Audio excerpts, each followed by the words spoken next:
아마 이 장면들 많이 이미 보셨을 것 같긴 한데, 그죠? 체포되는 장면들, 쇠사슬에 이 손이 묶이고 발이 묶이고, 그래서 지금 대거 지금 버스를 타고 이동을 했던 그 모습들을 많은 국민들이 정말 깜짝 놀랐을 것 같아요. 우리는 미국과의 아주 최우방 아닙니까? 그러니까요. 그런데 어떻게 이렇게 취급을 할 수 있을까? 아니 뭐 마약 단속하는 모습처럼 예, 요원들이 케이블 타이 쇠사슬로 손발을 결박했다. 뭐 마치 테러범들을 잡아가는 듯한 느낌이었잖아요. 총기도 있었다고 하죠. 예, 이게 조지아주 그 서베너에 있는 그 현대차 공장 그리고 이제 LG 공장에 불법 체류자 단속으로 이제 들어온 겁니다. 그리고 바트 마르코이스 이 차관의 말처럼 과거부터 이건 이미 알고 있었던 일이고 왜 지금인가가 상당히 문제가 되고 있는 거예요. 환기구 안에 숨은 사람들도 있다 하고 475명을 체포했는데 전원 불법 체류 상황인 겁니다. 지금 이 기사 일부에서는 한국인들에 대해서는 아예 그냥 바로바로 잡아가는 느낌이었다 이런 기사까지 나왔었거든요. 애초에 타겟이었다라고 볼 수 있네요. 이게 실제로 이제 본인이 신고했다라고 하는 그 미국의 우파 정치인들이 본인이 실제로 했잖아요. 그러니까 한국인을 아예 콕 집은 거였거든요. 그러다 보니까 지금 이 당국에서도 붙잡아 갈 때 한국인 자체에서는 뭔가 이 서류나 이런 것들을 확인을 제대로 하고 잡아갔다는 느낌보다는 우선 한국인이니까 잡아간다 이 느낌도 굉장히 강했다라고 해요. 그러다 보니까 이거 그럼 과연 어떤 목적이고 어떤 이유냐. 그러니까요. 이게 보니까 이게 그 현지 시간으로 이게 저녁 8시까지인가 그때까지도 아주 장시간에 걸쳐가지고 벽 보고 서 있으라고 한 다음에 한 명씩 이렇게 신문에서 바로 이게 저게 뭡니까? 묶어서 이렇게 잡아간 거예요. 아니 저게 지금 일하러 가신 분들이잖아요. 한국에 지금에서. 다만 이제 비자가 이스타 비자나 그렇죠. 뭐 이런 그러니까 이게 여행 비자로 가가지고 한 거죠. 그러니까 물론 1차적으로는 지금 이 적절한 비자를 그러니까 이 불법이라고 미국에서는 분류될 수밖에 없는 그런 비자를 받고 간 건 1차적으로 문제긴 한데 다음은 두 번째 그거죠. 그거에 이제 관례적으로 있었고 만약에 이제 6개월 이상이 뭐 아니라고 하면 여기에 대해서도 이제 금방 훈방 조치랑 거기서 바로바로 그냥 풀어줬으면 될 일인데 이걸 대규모로 지금 다 해서 구속을 시켜버린 거잖아요. 그러니까요. 수용소에. 그러니까 이러다 보니까 이 저희가 뭐냐라는 얘기가 나오는 거죠. 게다가 이 정도까지 그 큰 규모가 예상이 됐으면은 사실 우리나라 정부 측에 먼저 이게 연락을 하는 게 그렇죠. 모두 맞지 않나요? 그럼요. 그래서 니들이 알아서 먼저 해결해라. 안 그러면 우리는 언제까지 해결이 안 되면 이것을 강제 집행에 나서겠다. 그렇죠. 보통 이게 외교상은 모르겠으나 동맹국이라면 이런 게 자연스러울 것 같아요. 그리고 특히나 이 지금 공장 같은 경우는 미국에서 투자해라 해가지고 그래서 지금 합작으로 여기서 지금 공장을 짓고 있는 거잖아요. 그러니까요. 그런데 이렇게 나오는 것 자체가 기본적으로 여러 면의 경고 메시지를 미국이 주고 있다라고 해석이 나올 수밖에 없는 거죠. 맞습니다. 그 한국님 말씀이 50년 이상 이런 적이 없었는데 결국은 3개월 만에 해낸 대통령이라는 거예요. 이재명 대통령이. 대단하다. 이 사진 보세요. 이거 이거 얼마나 안타까워요, 여러분. 그리고 저는 이게 진짜 이거 한번 보여주십시오, 사진. 사진 한번 보여주십시오. 자, 그래서 결국 이렇게 벽 보고 서 있는 모습이 얼마나 좀 이거 가족들이 보면 이거 진짜 마음 찢어질 것 같아요. 그러니까 이게 단순하게 이 기업의 문제가 아니라 이건 국가와 기업이 함께 지금 얘기를 해야 되는 상황인 거잖아요. 비자 문제이기 때문에. 그런데 또 저는 놀라운 게 이게 진짜 경악스러운 일이잖아요. 근데 우리 현 나라의 언론들의 반응은 굉장히 그거에 미치지 못한다라는 생각이 들고 이게 결과적으로 한미 회담이나 이런 것들을 어떻게 치르고 왔느냐에까지 물음표가 생기는 건데 확전되지 않으려고 현재 언론이 굉장히 노력 중인 것 같다는 생각이 좀 많이 들었거든요. 뭔가 언론이 관리를 받는다는 느낌이 계속 들어요. 그러니까 그렇죠. 이게 충분히 우리가 의심할 법한 그런 것들이 있잖아요. 근데 거기까지 안 간다라는 거죠. 안 간다라는 거죠. 어느 누구도 뭐 이런 가능성, 뭐 이런 얘기에 대해서 물음을 던지지도 않고. 결국은 이제 트럼프 대통령이 그 부조정실에서는 이미지를 하나 준비해 주시기 바랍니다. 제가 부탁드린.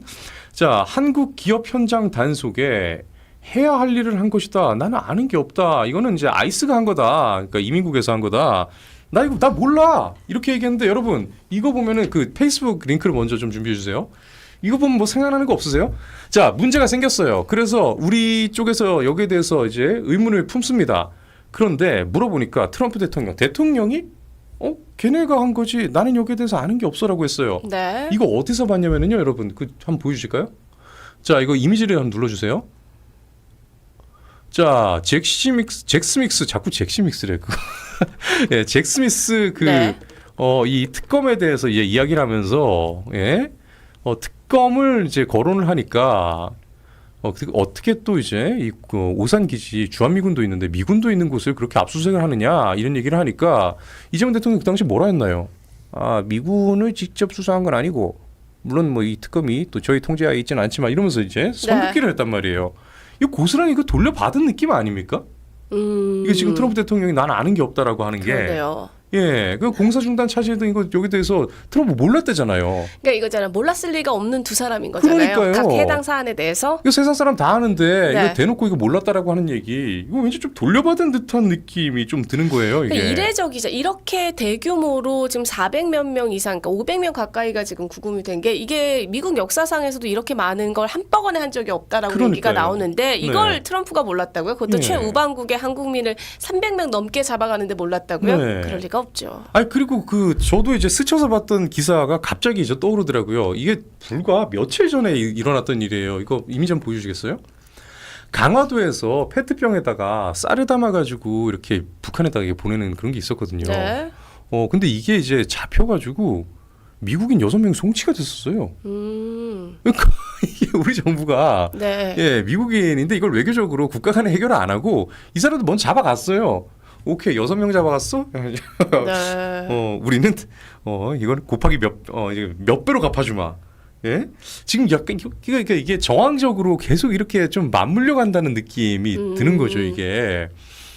그래서 저도 어떻게 그래도 미국이 진짜 트럼프 대통령 진짜 동맹국인데 진짜 좀 너무하네. 저 사람들은 그냥 일반 힘없는 국민들인데 이렇게 생각하다가도 할 말이 없는 일들이 자꾸 이렇게 네. 예, 이렇게 튀어나오더라고요. 그러니까 우선 기본적으로 우선 빨리, 왜냐하면 지금 이제는 어찌됐든 급한 불은 끈 거잖아요. 예. 전색을 타고 왔다고 하니까 이제 행정적인 문제가 뭐가 남았냐면 이제 추방이냐 자진 출국이냐 이거 네. 때문에, 왜냐하면 이분들이 이제 향후 그러면 미국으로 들어갈 수 있느냐 없느냐 이 문제가 생기기 때문에 이걸 해결해야 되고, 두 번째는 미국에 지금 우리 공장이 얼마나 많습니까? 그거 그러니까요. 말고도요. 그럼 예. 여기서도 충분히 지금 그럴 가능성이 있기 때문에 이 있죠. 비자 문제를 빨리 해결해야 예. 된다. 최소한 이렇게 우리나라가 정말 많이 가 있는데 우리나라는 우리나라만의 쿼터로 지금 들어와 있는 명수가 없거든요. 예. 그러니까 이거라도 빨리 해서 다른 나라 같은 경우는 어느 정도 그 일을 그만큼 하고 있으니까 최소 뭐 10,000명, 20,000명 한국인 특별적으로 이런 쿼터를 만든다든지 이런 걸 솔직히 누가 해야 되는 겁니까? 기업이 합니까? 정부가 해야죠. 정부가 해야 되잖아요. 예. 그래서 저는 처음에 이것도 너무 놀라웠는데 왜 바로 안 날라가지? 이것도 너무 보면서 지금 하겠다라는 거잖아요. 맞아요. 그럼 조연도 지금 뭐 오늘 내일 얘기를 하고 있던데 네. 아니 우리나라 국민이 300명이 넘게 그것도 일하다가 지금 잡혀 들어갔는데 그러니까요. 저렇게 한가한 소리를 하고 있는 정부는 뭐지? 1차적으로 그렇고, 만약에 윤석열 정부였으면 어땠을까요? 이건 탄핵 네. 이렇게 또 아니 지금 국민이 잡혀가 있는데 왜 국민을 아무도 지키지 안 못했다. 날아가고 있어? 이 얘기가 네. 나오지 않았을까? 이건 100% 탄핵이에요. 저는 이거는. 어떻게 저렇게 한가하지 이 생각이 예. 들었고, 그리고 세 번째 어쨌든 강경화나 지금 아그레명 통과가 안 되고 있잖아요. 맞아요. 그러니까 이 모든 것들이 단순하게 기업 문제가 아니라 네. 이건 지금 외교적인 문제가 굉장히 많이 그럼요. 엮여 있거든요. 이거 해결을 해야 되고 여기에 대한 문제 제기가 있어야 되는데 네. 지금 언론에서 너무 조용하다라는 거죠. 맞아요. 그러니까 국민들도 여기에 대한 심각성을 모르는 거고 이걸 확대적으로 외교적인 문제로 생각을 못 하고 있다라는 네. 거잖아요. 정작 우파 시민들은 이게 지금 정치적 리스크 때문에 벌어지는 그렇죠. 일이라는 걸 알고 계신데 네. 불구하고 언론이 오히려 이것을 네. 이렇게 입막음을 하고 있는 그런 상황이 되고 있어요. 네. 그러니까 상록수님께서 이민법대로 강제 추방이죠라고 하는데 지금 이게 강제 추방을 했을 경우에 이 사람들이 다시 재입국이 안 됩니다. 거의 뭐 10년 이상 예. 그렇죠. 그렇게 되죠. 그렇기 못 들어가요. 때문에 지금 이 사람들이 또 미국의 계속 이제 미국 공장 건설을 위해서는 또 필요한 사람들도 상당히 많다고 하고, 물론 이견은 있어요. 우리나라에서 이 사람들을 보낼 때에는 이제 경력자에 대한 이 능숙도 수당까지 같이 들어가기 때문에 굉장히 기업에서 돈을 이제 임금으로 많이 책정을 하는데, 실질적으로 뽑는 거는 뭐 초보도 환영한다, 이제 뭐 젊은 사람도 환영한다 이런 식으로 해서 많이 뽑는데요. 네. 여기 가 있는 사람들이 비숙련자들도 상당히 많다 하거든요. 어찌됐건 간에 지금 이렇게 강제 추방이 돼버리면은 재입국이 안 되니까 정부에서는 이것을 강제 추방은 아니게끔 또 이 마무리를 그럼요. 짓느라고. 네, 자진 출국으로 지금 예. 해야 되는 거고 그것도 못하면 진짜 네. 정말 이게 무능의 끝판왕이다라는 생각이 그러니까요. 드는 거고요. 안 그래도 지금 이 상황도 굉장히 무능한 걸 그대로 보여준 맞아요. 거예요. 저는 가장 우려하고 있는 게 뭐냐면은 네. 지금 그동안에 해왔던 대로 이것을 정부 책임이 아니라 이게 기업이 잘못해서 기업의 병폐였고 그동안에 전 정부들도 이거 기업의 문제를 다 눈 감아왔던 거다. 그 바로 직전 정부는 윤석열 정부다. 이런 식으로 몰고 가는 계산기를 혹시 두들기고 있느라고 모든 게 늦어지는 게 아닌가? 이게 저는 가장 두렵습니다. 그렇게 되면은 실질적인 우리 국민에 대해서는 아무것도 해결이 안 되고요. 네. 국민들이 욕할 대상만 명확하게 정리가 됩니다. 근데 우리 그동안에 이제 좌파 정부들은 항상 일을 해결을 안 해주고 욕할 사람을 던져주는 식으로 일을 다 해결해 왔단 말이에요. 저는 이 부분이 가장 두려워요. 그렇죠. 그리고 저는 거기에 뭐가 있냐면 이제 좌파 이 정치 패널들이 무슨 얘기를 하냐면 예. 지금 저 공장에서 이 근로자들이 많이 다치거나 사망하는 사건이 다른 있었죠. 공장보다 많았다 이 얘기를 네. 하거든요. 근데 결과적으로 그게 사실이어서 그게 문제가 되기는 하겠지만 그것 때문에 이렇게 대대적으로 됐냐 이거는 좀 다시 생각해 봐야 되잖아요. 예. 결국 그 얘기는 뭐냐면 이제 물타기를 하는 거예요. 기업 문제다. 정부의 문제가 아니라 예. 비자라기보다는 그 공장 자체에서 자꾸 사고가 많이 발생하니까 지금 네. 미국에서 지금 추방까지 가는 거 아니냐 이 얘기를 하면 그럼 어떻게 돼요? 정부는 책임 소재가 썩 빠지잖아요. 그쵸. 그럼 기업한테 다 그게 가거든요. 네. 그러니까 이런 식으로 또 물타기를 하지 않을까라는 걱정도 저는 돼요. 그러니까요. 네. 아유, 결국은 물론 있으면 안 되겠지만요. 예. 그런 인명사고가요. 아 네. 근데 홍익호님도 그 걱정하실 수밖에 없는 게 우리가 알잖아요. 이게 정부가 지금 빠져나갈 구멍이 너무 많아요. 네. 예, 이게 일단은 1차적으로 기업의 이제 가장 근원적인 이 잘못이 기업한테 있기 때문에 이게 지금 이재명 정부가 빠져나갈 구멍이 너무 많거든요. 아니 근데 그래서 저는 이번에 한미 회담 때 이 얘기를 그렇게 돈을 퍼줬으면 네. 최소한 우리가 앞으로 너네 미국에서 이렇게 할 거니까 그러면 지금 기업들이 얘기하고 있는 게 비자가 지금 네. 너네들이 얘기한 것처럼 비자 문제라도 좀 해결해줘. 이거 같이 했어. 저는 예. 세트로 했었어야 된다고 생각하거든요. 그러니까요. 근데 그걸 못한 거잖아요. 그럼 네. 이거는 정부가 제대로 무능력하다라고밖에 볼 수 없는 거 아닌가라는 생각이 드는 뭐 거예요. 외교력이나 통상력 이런 게 완전 꽝이니까 네. 뭐 그런 거 생각이나 했겠어요. 이제 와가지고 난리겠죠. 아유 결국 좀 부러운 건 일본입니다. 트럼프가 트럼프 대통령은 일본의 자동차 관세를 한국보다 먼저 15% 인하 행정명령에 서명했습니다. 그렇죠. 여러분 잘 아시다시피 당초에 2.5였는데 그게 이제 품목관세 전 세계적으로 다 25%를 때리는 바람에 일본의 자동차 관세는 27.5%였습니다. 그래서 상당히 좀 경쟁력을 잃어서 이제 이시바 총리도 이걸로 가지고 대규모 투자를 공언을 하면서까지 물론 대부분 다 이제 뭐 보증이기 때문에 실제적으로 현금이 가는 건 아니게 네. 잘 했지만 그래서 결국 관세를 15%로 낮췄죠. 그리고 얘네는 사인까지 했어요. 이거 끝냈어요. 일주일 안에 이게 맞아요. 적용이 되잖아요. 그러니까 이르면은 다음 주부터는요 일본 자동차들은 15% 관세로 미국에서 팔리게 됩니다. 그렇죠. 그렇게 되면 어떻게 되느냐? 브랜드 파워도 훨씬 높은데 현대차보다도 싸져요. 그럼요. 훨씬 싸지고 지금 우리나라는 아직도 25% 그대로 가고 있어요. 그리고 언제 될지 그래서 왜 합의문까지는 안 나와도 두 네. 사람이 합의했다라는 얘기는 나왔어야지 여기까지 진전이 빨리 될 수 있는데 지금 네. 그것도 한 줄이 없었던 거잖아요. 그러니까요.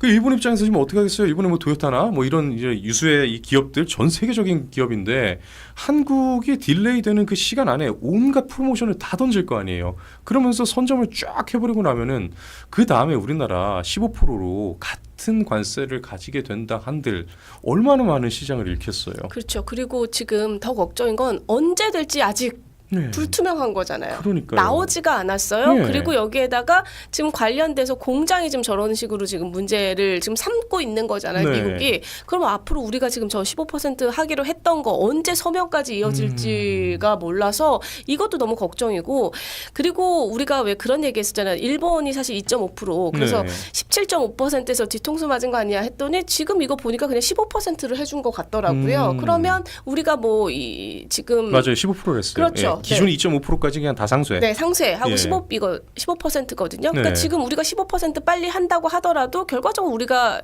일본보다는 더 맞아요. 마이너스인 상황인 것도 맞는 거거든요. 아니, 근데 일본이 언제 할지도 몰라요. 일본이 대단한 게 일본에 FTA가 없는데도 기존 그렇죠. 2.5까지 상쇄시켜서 그렇죠. 10으로 만든 거예요. 네, 그래서 지금 서명을 끝낸 거거든요. 네, 그게 정말 대단한 거예요. 우리는 FTA를 갖고도 지금 25%를 쳐맞고 있는데, 그래서 이게 지금 상당히 큰 문제입니다.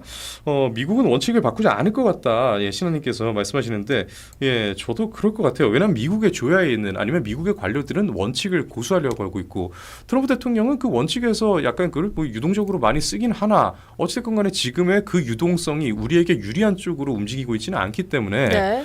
우리에게는 상당히 불리한 일이 계속 생길 거라고 생각합니다.